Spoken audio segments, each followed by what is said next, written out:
Hello friends, welcome to my channel Pranjal cook book. Nourishment starts here. और आज बहुत ही winter का स्पेशल और सिंधी फेवरेट माजून लेकर हम आए हैं आपके पास, और इसको हम और भी स्पेशल बना रहे हैं आपके लिए। वो बना रहे हैं शुगरलेस। शुगरलेस किस तरह? जी हाँ, ड्राई फ्रूट्स और डेट्स ऐड करके। हम यहाँ पे डेट्स ऐड कर रहे हैं। आप चाहें तो इसमें अंजीर और दूसरे भी ड्राई फ्रूट्स ऐड करके इसको और भी नरिशमेंट फुलफ़िल करके शुगरलेस बना सकते हैं और इसको एंजॉय कर सकते हैं। माजून बनाने के लिए सबसे पहले हम ले रहे हैं यहाँ पे इसका मेन इंग्रेडिएंट उड़द की दाल,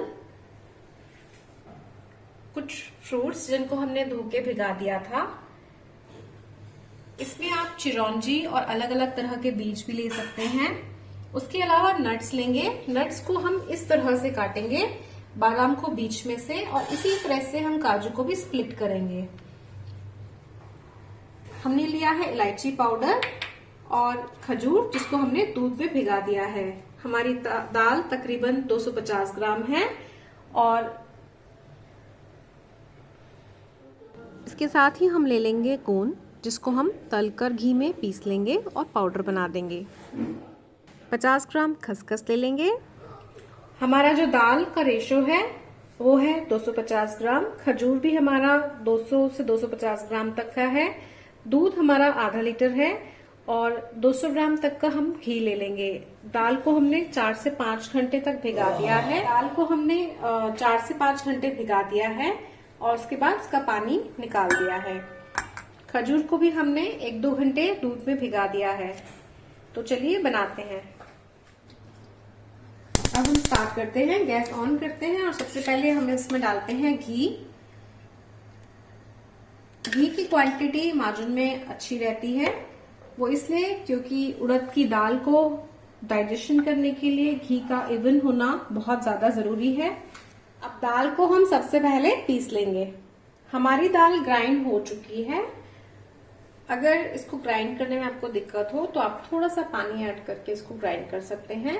अब इसको हम घी में डालेंगे।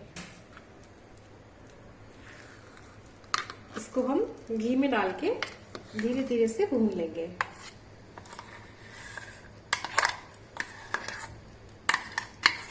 ये बहुत ही हेल्दी, बहुत ही टेस्टी स्वीट बनती है।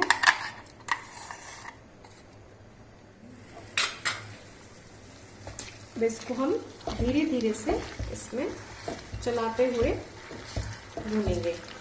बेसिकली माजून को जब हम बनाते हैं तो सिपरी में बनाते हैं और उसको घुमाने में और भूनने में बहुत ही आसानी होती है। तो ये जब तक दाल हमारी बिल्कुल कलर चेंज ना कर दे तब तक इसको धीरे धीरे से इसमें हम भूनेंगे। और ये देखते रहेंगे कि हमारी जो दाल है वो बिल्कुल ना चिपके, इसलिए इसको हमको चलाते रहना पड़ेगा।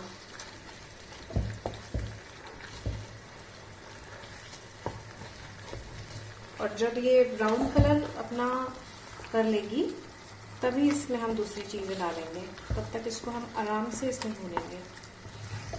कभी आप तेज कभी सिंपल करते हुए इसको अच्छे से भून लीजिए।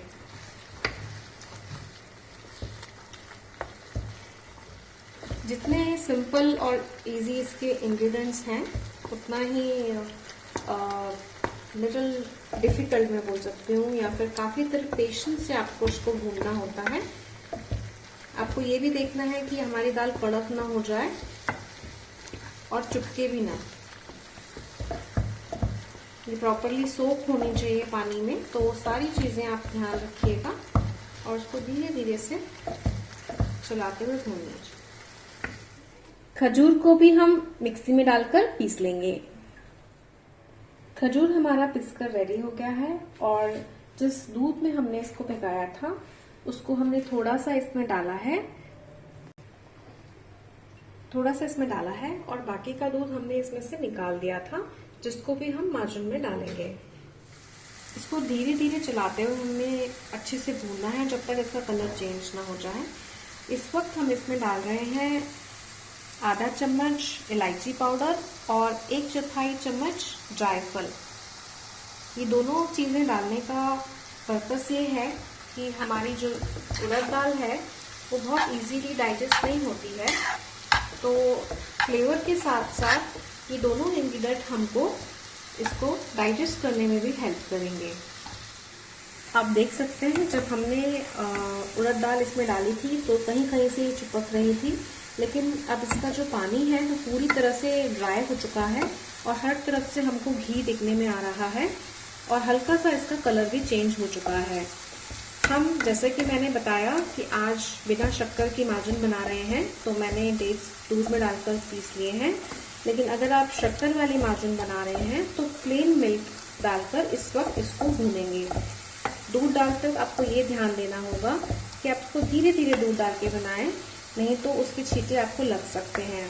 तो मैं गैस थोड़ा सा सिम करूँगी और धीरे धीरे से हमारा जो डेट्स वाला मिक्सचर है वो इसमें थोड़ा थोड़ा सा ऐड करते हुए इसमें चलाते जाऊंगी।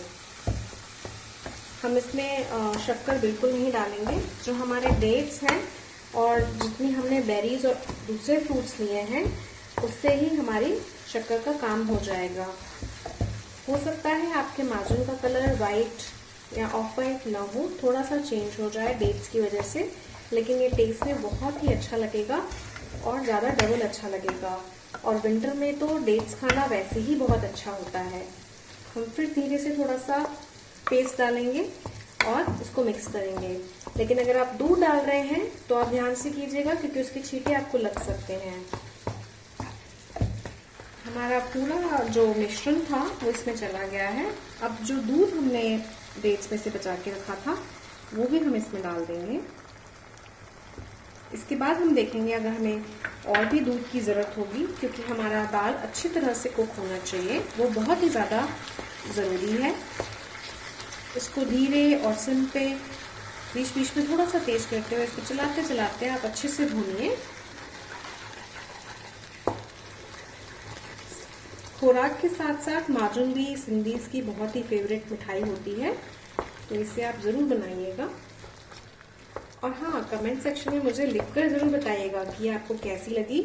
ये इतनी हेल्दी स्वीट है और हमने तो उसको शुगर लेस बनाया है, तो आप ज़रूर मुझे अपना फीडबैक बताइएगा और ये भी बताइएगा कि और कौन कौन सी सिंधी वैरायटीज़ या कोई भी वैरायटीज़ आप हमसे सुनना चाहें, जानना चाहें, तो हम उसको अपने ट्विस्ट के साथ कि और जितना हेल्दी बना सकें बना के लेकर आएंगे। जैसे कि हमने केक में किया, इतना बढ़िया हमारा टी का साथी हमने बनाया कि आप हर बाइट में उसको नरिश कर पाएँ अपने आप को और अपने टेस्ट बड्स को सेटिस्फाई कर पाएँ। इस वक्त इसमें मैं लगभग 100 ml मिल्क और डालूंगी क्योंकि हमारी दाल को अभी और भी पकना बाकी है। मैंने 100 ml दूध और लिया है, वो भी मैं इसमें डाल रही हूँ। जब आप दाल मुंह में डालें और आपके मुंह में चिपके ना, तब आप समझ जाइएगा कि ये पक गई है और पकी हुई दाल का टेस्ट भी अलग आएगा। तो इसको धीरे धीरे मैं ऐसे ही घुमाते हुए सिम पर पकाऊंगी जिससे मेरा दाल अच्छा तरह से कुक हो जाए। कलर और टेक्सचर तो वैसे ही बहुत अच्छा लग रहा है, बट हाँ, मेरा बेस कुक होना बहुत ज़्यादा ज़रूरी है। हम सिम पर इसी तरह से चलाते चलाते पकाएंगे और जब तक हमारी दाल अच्छे से नहीं पक जाती हम इसको पकाते रहेंगे। अब तक हम इसके अंदर तकरीबन 600 ml दूध डाल चुके हैं और साथ ही साथ हमारा खजूर वो भी डाल चुके हैं। वैसे आप शक्कर डालते हैं तो उसका भी पानी निकलता है, तो उसमें भी दाल पकता है। तो हमारा जो खजूर का जो मॉइस्चराइजर है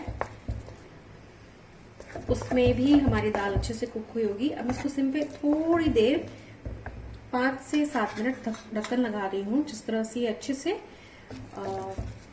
और अच्छे से पक जाए। इसको इसमें से निकाल कर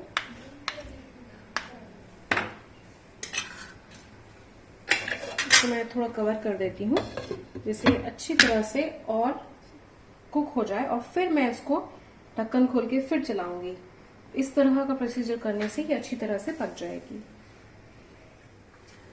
इसको हम बीच बीच में ढक्कन हटाते हुए घुमाते रहेंगे और देखेंगे कि हमारा कलर भी चेंज हो गया है और माजून में घी भी अच्छी तरह से छोड़ दिया है।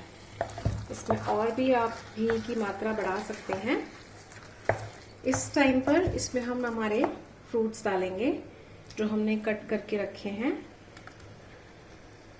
और इसकी भी मिठास इसमें ऐड हो जाएगी क्योंकि हमने शक्कर तो नहीं डाला है। तो ये भी जैसे जैसे इसके साथ हमारे हर बाइट में आएंगे तो हमको मीठा लगेगा। इसमें आप चाहें तो इसमें 2 से 4 चम्मच शक्कर डाल सकते हैं अगर आपको ज़्यादा मीठा चाहिए, नहीं तो ये एक परफेक्ट स्वीट रहेगी जिसको आप हमेशा कभी भी गिल्ट फ्री होके खा सकते हैं।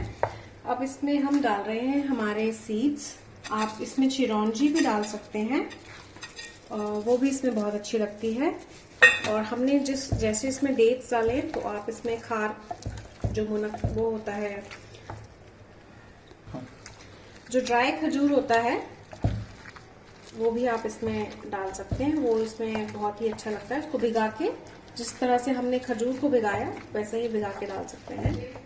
अब ऐड कर रहे हैं हम पिसा हुआ गोंद जिसको हमने तल के पीस दिया था, और साथ ही हम इसमें खसखस ऐड कर देंगे। अब इसमें हम नट्स डालेंगे। तो मैंने जैसे बताया था कि नट्स को आप इस तरह से कीजिएगा, बादाम को बीच में से तोड़िएगा और काजू को भी। मार्जिन में हम इसी तरह का ड्राई फ्रूट डालते हैं, इस तरह से कटिंग। और जब हम हमारा खुराक बनाते हैं तो उसकी चॉपिंग जो ड्राई फ्रूट की होती है वो लंबी लंबे स्लाइसेस होते हैं, और मार्जिन के ड्राई फ्रूट की स्लाइसिंग इस तरह से होती है। ये बहुत ही मैटर करती है और स्वीट में टेस्ट भी इसका डिफरेंट आता है, तो ये भी बात आप ध्यान रखिएगा। अब इसको धीरे धीरे घुमाएंगे। ये बहुत हैवी हो जाता है जैसे जैसे ये ड्राई होने लगता है, तो आप इसको धीरे धीरे से सिंपल घुमाते रहिए जब तक ये ऑयल ना छोड़, पूरा तरह से घी ना छोड़ दे। इसको भी और हमको थोड़ा सा घुमाना पड़ेगा। अब हमारा जो माजून है वो बनके बिल्कुल रेडी हो गया है। अगर मैं इसको इस वक्त घुमाऊंगी तो ये मेरे स्पैचुला को बिल्कुल भी नहीं चिपक रहा है जैसे कि ये पहले चिपक रहा था। तो ये भी एक निशानी है कि ये पूरी तरह से बनकर रेडी हो गया है। इसने घी भी पूरी तरह से छोड़ दिया है। तो बनकर तैयार है हमारी सिंधी स्पेशल माजून, जो बिल्कुल देखने में लाजवाब है और खाने में भी उतनी ही लाजवाब है। आप इसे ज़रूर बनाइएगा और मुझे बताना मत भूलिएगा कि आपको कैसी लगी।